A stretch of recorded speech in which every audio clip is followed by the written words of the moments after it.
Estamos de volta com Algo a Mais. Se você perdeu o primeiro bloco, começou a assistir agora o programa, não tem problema, temos ainda mais meia hora de programa aí. O tema de hoje, tendências de futuro para as escolas. Falando em escola, eu quero falar aqui da Escola Gênesis, que é do Rafael, fica na Rua H, número 28, vou colocar na tela aí, olha aí. É no bairro Alvorada, o telefone é o 3642-2400, então se você quiser ver como que é, como funciona a Escola Gênesis, né, a Roberta acabou de falar que tem algo diferente já na escola, então acho que é o momento de você dar uma olhadinha, de repente, o ano que vem, seu filho vai estar na escola do Rafael, né, Rafael?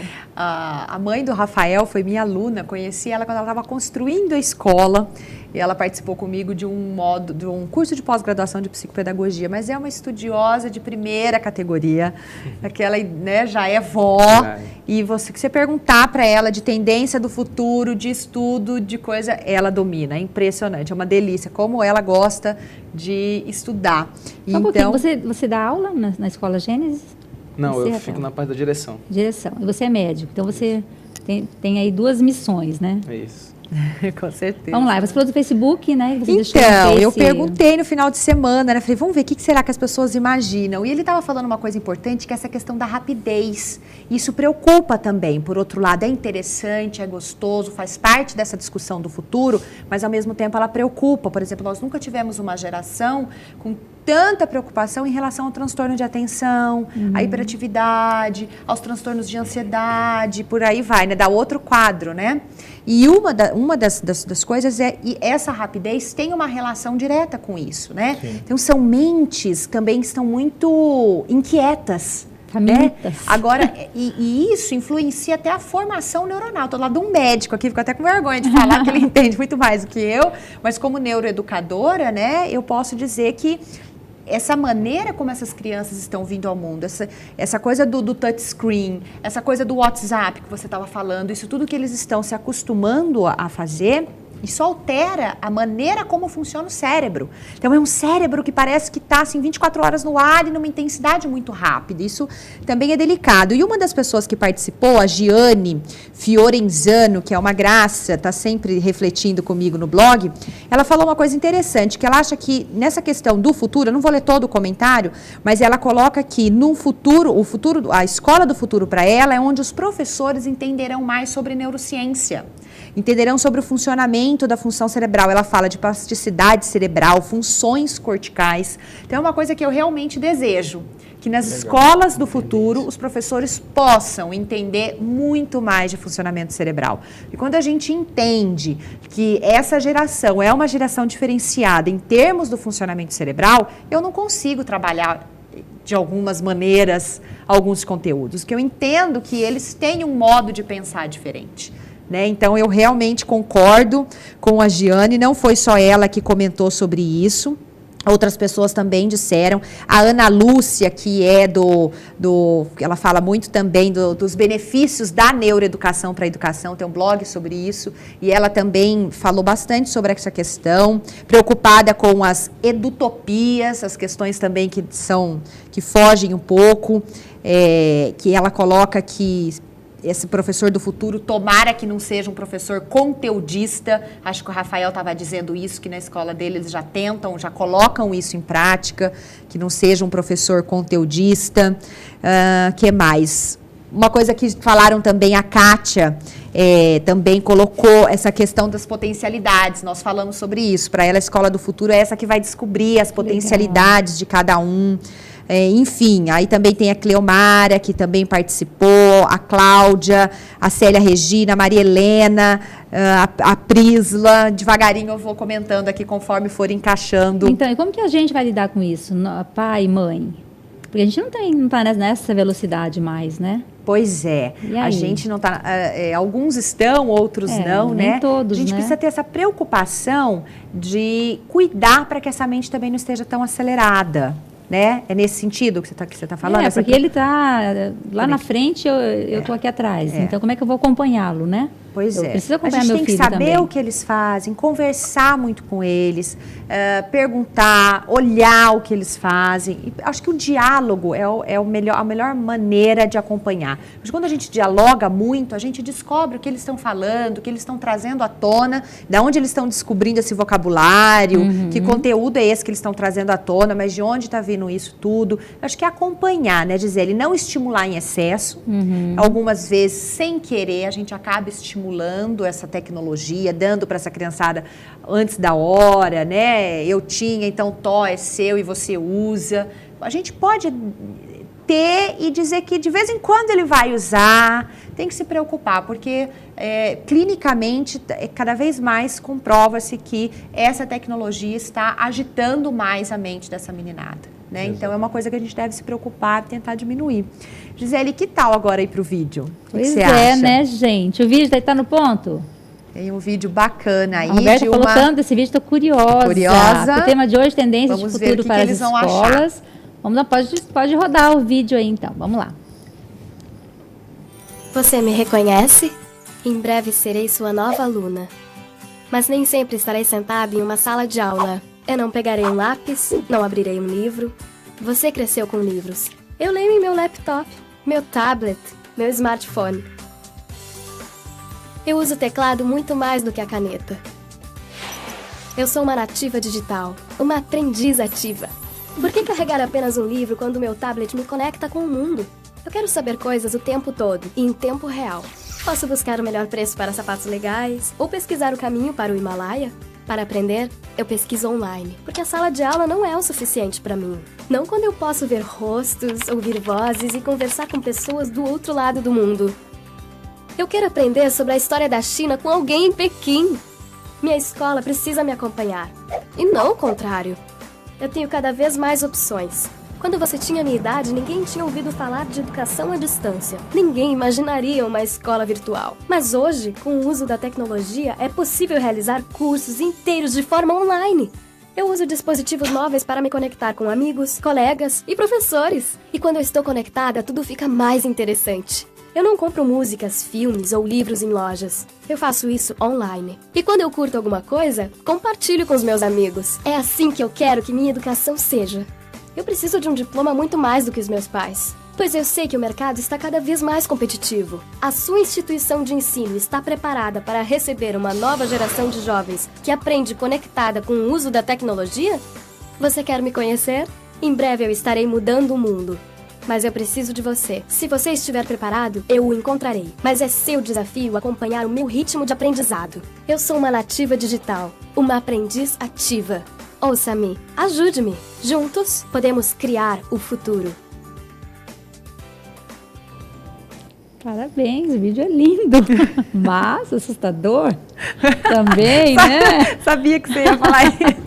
Já conheço. Uau, que rapidez ali, hein? Que rapidez, quantas coisas juntas. E não é bem a característica do que a gente estava falando, né?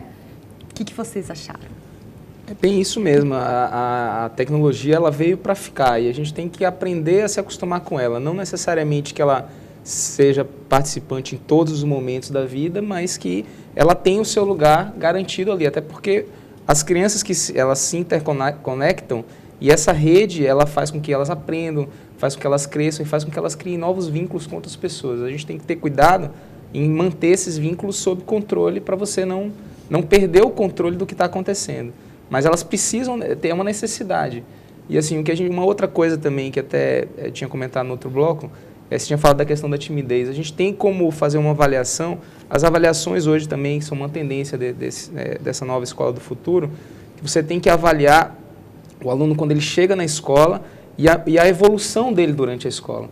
Então essa questão que existe ainda hoje de você reprovar o aluno, quando você reprova um aluno, você está dizendo que você não conseguiu ensinar aquele aluno. Né? Então, você não conseguiu fazer com que ele chegasse no que você queria. Então, você tem que repensar se o erro talvez não seja seu, que você não está conseguindo passar o conhecimento que você precisaria que ele adquirisse. Quando o aluno reprova, ele diz o seguinte, eu não aprendi. Você não me ensinou. Né? E o professor deve sentir isso, né? Ele que não aprendeu, eu que não ensinei. Exatamente. Né? Por isso que a avaliação ela tem que ser uma avaliação diagnóstica E depois você vai fazendo uma avaliação para saber se o aluno está caminhando no sentido que você está querendo. Se ele não está conseguindo, você tem que mudar a sua forma de ensinar, porque ele tem que atingir o objetivo que você propôs para que ele atingisse. Que não necessariamente é o objetivo de todos os alunos, mas para aquele aluno, ele tem que atingir aquele objetivo que você delimitou. Esse tema é amplo e polêmico, né? Eu adoro esse tema da avaliação, porque eu acho que eu particularmente sou uma pessoa assim, eu acredito muito na seriedade, assim, eu não sou tão aberta, acho que eu me sinto uma pessoa bem tradicional, assim, em alguns aspectos. Esse sentar, estudar e aprender, tem que escrever bem, tem que ler bem, sabe? Eu acho que não é muito essa coisa, às vezes eu vejo umas escolas muito, tem o seu tempo, calma que vai aprender, calma que isso, pera lá, né? E a gente sabe das janelas de oportunidade dos cérebros, do cérebro, o momento que essa criança aprende isso, que é pro resto da vida, então não adianta também ter muita calma.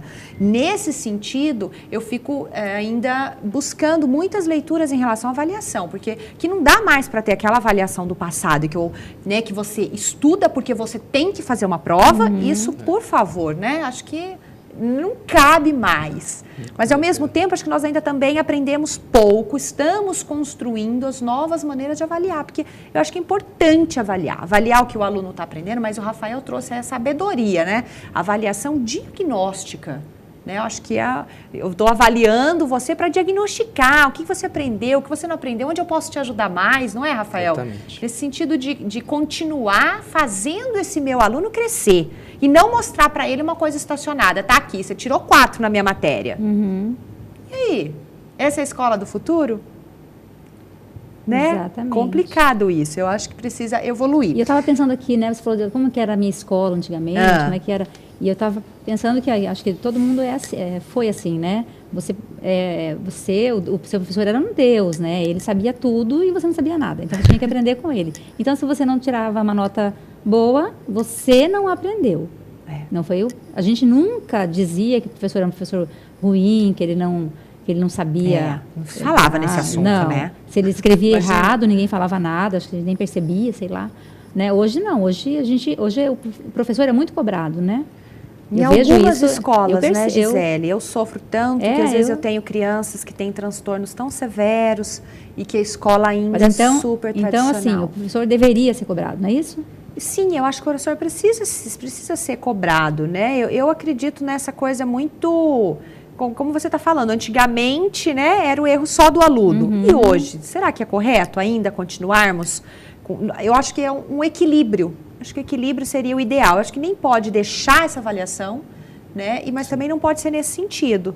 Tem que ser uma coisa junto. E aí, é da maneira como eu ensinei, não foi? Eu acho que é uma das coisas mais importantes. Por exemplo, se a gente for elencar aqui conceitos para falar desse quadro de hoje, Escola do Futuro. Acho que é essa avaliação diagnóstica, professor mediador, que ele está falando, e uma do que você está colocando agora, essa questão de achar um equilíbrio nessa avaliação. Que ela precisa existir, mas ela precisa existir de um modo diferente do que ainda acontece em algumas escolas. E aí a família tem que saber, porque olha só, a gente sempre fala na extensão, né? Família. Com certeza. E escola. Então, se você vê que o aluno, que seu filho tira nota baixa sempre em matemática, sempre na matemática, vamos lá resolver, vamos lá fazer uma reunião, acho que né? Um pouco é isso que vem acontecendo mesmo, né? Esse novo mundo, né? Esse novo jeito de fazer a educação e essa velocidade com que as crianças estão pegando as coisas, tirou um pouco daquele... Eu tinha aquela semana, o padre passava assim e falava, olha, terça-feira, tabuada. Então, o que acontecia? Vamos decorar. Aquela semana, aquele final de semana, você estudava tabuada.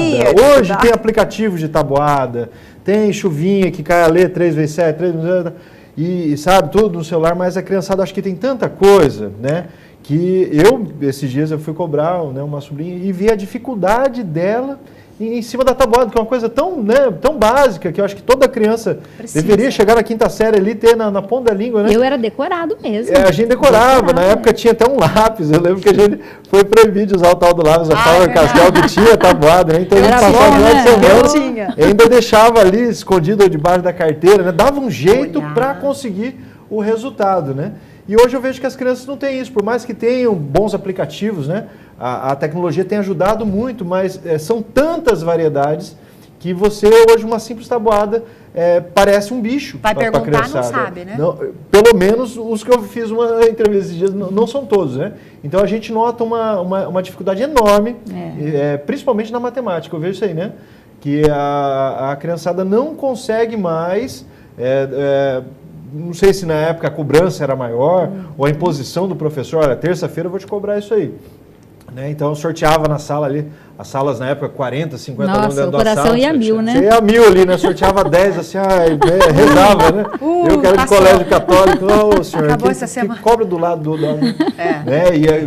E hoje já a gente não tem mais, então a criançada não sabe, e aí joga uma nota ali, ou depois tenta, né? E você traz, então, um questionamento para a gente refletir, para funilar mais ainda a reflexão. E aí, essa escola do futuro deveria lidar de que maneira com isso? Exato. Eu tenho uma linha aí, né, em cima do que a gente lê, do que a gente estuda, que é a escola do futuro é uma escola que precisa ter o compromisso de descobrir como que cada aluno aprende. Exato. Né? Então, para alguns, basta sentar e ficar. 2 vezes 2, 2 vezes 3, 2 vezes 4, 2 vezes 8, 2 vezes 5.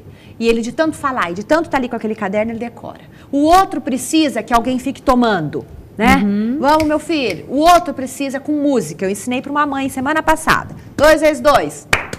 4, 2 vezes 3, 6, 2 vezes 4. Ai, que 8. Divertido. E eu tenho várias pacientes minhas que brincam, que cantam, fazem a palminha. Eu falo, tia Roberta, eu fiz sua palminha hoje na prova. Porque às vezes eu brinco, né? Às vezes que elas sofreram numa prova e você vai ver por que sofreu por conta da tal da tabuada. Poxa vida, né? Vamos descobrir que maneira. Então eu acho que é um outro conceito que a gente pode falar. Isso que eu falei que eu sou um pouco tradicional nesse sentido, não pode abrir mão. Tem que saber essa tabuada, porque isso facilita a vida da pessoa, né? Então, ela vai ficar o quê? Lá na hora da conta, na hora da compra, né, numa situação importante da vida, ela vai ficar lá. Como é que é mesmo que eu construí naquela liberdade da minha sala de aula, eu construí com o material concreto, etc. Para isso não dá, ela vai ter que saber, né? Então, algumas crianças manuseiam material concreto, etc., e aprendem, né? E de tanto manipular e fazer jogos, etc., adquirem e vão conseguir falar. Outras não. Então, eu acho que a escola do futuro tem que assumir esse compromisso. Como é que cada um aprende? É difícil? Eu imagino os professores me ouvindo, eu falo assim, vou colocar a Roberta lá numa sala de 35 para ensinar para cada um como que cada um aprende. É desafiador, eu sei. Muito desafiador para o professor que está lá na frente, mas é você, professor que está lá na frente, que precisa construir essa nova ideia de escola do futuro. Pois né? Não aceite mais essa dificuldade de trabalhar numa sala com 35, com todos da mesma maneira. Não é verdade? A gente precisa achar as maneiras. Olha o exemplo aqui. Ó. Eu trouxe, por exemplo, o livro do famoso jovem Salman Khan, que ficou famoso no mundo inteiro quando publicou vídeos dando aulas na internet gratuitamente. E ele, como ele começou dando aula para a prima dele chamada Nádia, ele não se conformava dele tão bem num monte de disciplina e a prima dele com tantas dificuldades, só que ela morava longe. E ele ensinava ela pelo Skype. Mas ele ensinava perguntando, dialogando, contando casos pelo Skype. E ela começou a aprender. A mãe ligava, Salman, você, né, a minha filha começou a aprender com você, graças a Deus e tal. Isso foi incentivando o Salman e ele foi continuando gravando aula, até que um dia o filho do Bill Gates assistiu a aula, a explicação dele, e do filho do Bill Gates assistindo, o Bill Gates resolveu chamá-lo para um bate-papo, e quem que não passa por um bate-papo com o Bill Gates não fica famoso, né? Então, rapidinho ele cresceu, já esteve no Brasil, já conversou com a Dilma, com a nossa presidente, mas o que é gostoso nisso daqui? Primeiro, olha o nome do livro, Um Mundo, Uma Escola.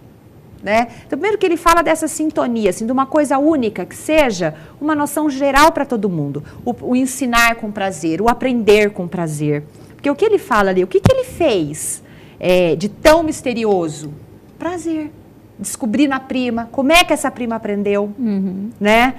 Contou casos, não foi uma coisa tradicional, não foi uma coisa imposta dele para ela. Ela perguntava para ele, ela participou desse processo de construção, né? E ele traz outras coisinhas que ele fala dessa educação do futuro. Por exemplo, das coisas que ele fala, escola do futuro, se não trazer potencialidade, não é a escola do futuro. Então, nós somos 10 aqui no nosso bate-papo, porque a gente já falou sobre isso, né? Outra coisa gostosa que ele fala, gerenciar o tempo para exercer criatividade. As salas de aula, eu conheço a escola do Rafael, não são espaços para incentivar a criatividade, Rafael? Isso é fundamental. Muitas vezes a gente pensa que, por exemplo, matérias como arte, como música, são matérias que são delegadas a segundo plano, que às vezes as pessoas acham que não tem importância, mas se você for ver em neurociências, por exemplo, tem um aspecto fundamental que ela incentiva uma parte do cérebro que a matemática, por exemplo, e a linguística, elas não atuam. Então, você está incentivando o lado direito, do outro lado você incentiva o lado esquerdo. Então, assim, essa arte que mexe com a parte de criatividade, o desenho, a maneira como as crianças se expressam, de contar história, tudo isso é fundamental para o desenvolvimento. Principalmente nessa fase que a Roberta citou aí, dos 3 até os 10 anos, que é quando estão as janelas abertas, né? Imagina, antigamente a gente começava a estudar com 7 anos, né? Verdade, verdade. Como é que era. Vamos para o intervalo agora, a gente volta agora 11 horas e 20 minutinhos. Rapidinho, a gente volta já já.